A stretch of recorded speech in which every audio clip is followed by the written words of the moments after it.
Redmi Note 13 5G এইটা note 13 সিরিজের সব থেকে ছোট সদস্য, তবে ফোনটা কিন্তু খুবই জোস স্পেক দিয়ে লঞ্চ করা হয়েছে। আর আমাদের চ্যানেলে এর বড় ভাইদের ভিডিও অলরেডি আপলোড হয়ে গেছে। চলুন আজকে এই ছোট ভাই Redmi Note 13 5G এইটাকে নিয়ে আলোচনা করা যাক। ডিজাইনের দিক থেকে কিন্তু Redmi Note 13 Pro এর মতোই ডিজাইন থাকছে, আর বিল্ড কোয়ালিটির দিক থেকে যেহেতু এটা একটা বাজেট ফোন, কম দামের মধ্যে পাওয়া যাবে, এখানে কিছুটা কস্ট কাটিং করা হয়েছে। যেমন ফোনটা পুরাটাই প্লাস্টিক বডির ফোন, ব্যাক প্যানেলেও প্লাস্টিক থাকছে, ফ্রেমটা প্লাস্টিকের এবং সামনে কিন্তু গ্লাসের প্রোটেকশন থাকছে। তবে এটা কর্নিং গরিলা গ্লাস 5, আর এই টোটাল ফোনটার ওজন হচ্ছে 174 গ্রাম মাত্র। ফোনটাতে ডিসপ্লে হিসেবে থাকছে 6.67 ইঞ্চির ফুল এইচডি প্লাস রেজলিউশনের একটা অ্যামোলেড ডিসপ্লে, 120 হার্জ এর রিফ্রেশ রেট তো থাকছেই, আর এই ডিসপ্লেটা আউটডোরে সর্বোচ্চ 1000 নিটসের পিক ব্রাইটনেস দিবে। তো বাজেট হিসেবে ডিসপ্লেটা কিন্তু খুবই ভালো। আর ক্যামেরার কথা যদি বলি, এখানে পেছনে দুইটা ক্যামেরা সেটআপ থাকছে, যার মেইন ক্যামেরা 108 মেগাপিক্সেলের, আর সেই সাথে আরো একটা 2 মেগাপিক্সেলের ম্যাক্রো সেন্সর থাকছে। তবে এখানে কোনো আলট্রা ওয়াইড অ্যাঙ্গেল লেন্স থাকছে না। আমার মনে হয় এটা দেওয়া উচিত ছিল তাদের, ম্যাক্রোর পরিবর্তে যদি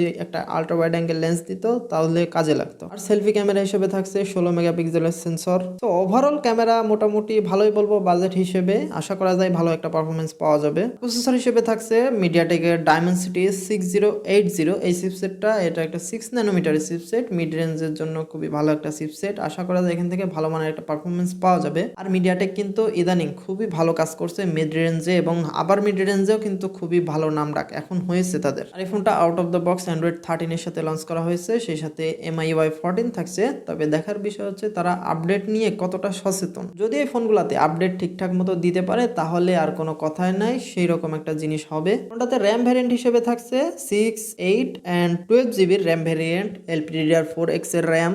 আর স্টোরেজ অপশন হিসেবে থাকছে 128 জিবি এবং 256 জিবি স্টোরেজ, UFS 2.2 ক্যাটাগরির। তো এখানে র্যাম রম ভ্যারিয়েন্ট কিন্তু অনেকগুলো অপশনই পাওয়া যাচ্ছে, আপনাদের পছন্দ মতো কিনে নিতে পারবেন। ফোনটাতে ব্যাটারি হিসেবে থাকছে 5000 mAh এর ব্যাটারি এবং 33 ওয়াটের চার্জিং সাপোর্ট। সো ব্যাটারির দিক থেকে মোটামুটি ডিসেন্টই বলা যায়। 5000 mAh এর ব্যাটারি এখন মোটামুটি আমরা প্রায় সব ফোনেই দেখতে পাই। এছাড়াও এই ফোনটাতে কিন্তু IP54 এর রেটিং থাকছে, তবে পানির মধ্যে ভুলেও চুবাইতে যায় না, ধরা খেয়ে যাবেন। এছাড়াও 3.5mm হেডফোন জ্যাক থাকছে, USB Type-C পোর্ট থাকছে, ব্লুটুথ 5.3 থাকছে। তবে এই ফোনটাতে কিন্তু সিঙ্গেল স্পিকার থাকছে, স্টেরিও স্পিকার এখানে থাকছে না, যেহেতু এটা একটা বাজেট ফোনের ক্যাটাগরিতেই পড়বে, মানে মিড বাজেট রেঞ্জে আসবে আর কি। এছাড়াও সাইড মাউন্টেড ফিঙ্গারপ্রিন্ট সেন্সর তো থাকছেই। আর এই ফোনটা টোটাল 3টা কালারে লঞ্চ করা হয়েছে, ব্ল্যাক, হোয়াইট অ্যান্ড ব্লু। প্রত্যেকটা কালারই জোস, খুবই সুন্দর লাগছে দেখতে। এখন যদি দামের কথা বলি, ইন্টারন্যাশনালি যেই দামে লঞ্চ করা হয়েছে ওইটা দেখে তো কোনো লাভ নাই। বাংলাদেশ মার্কেটে এখন অ্যাভেলেবল আছে, খুব একটা বেশি পাওয়া যাচ্ছে না, তবে দাম কিন্তু খুবই হাই, 25 থেকে 30 হাজারের মধ্যে পাওয়া যাচ্ছে এটা বেস ভ্যারিয়েন্ট। তো ফোনের স্পেক এবং সবকিছু ওভারঅল মিলায়ে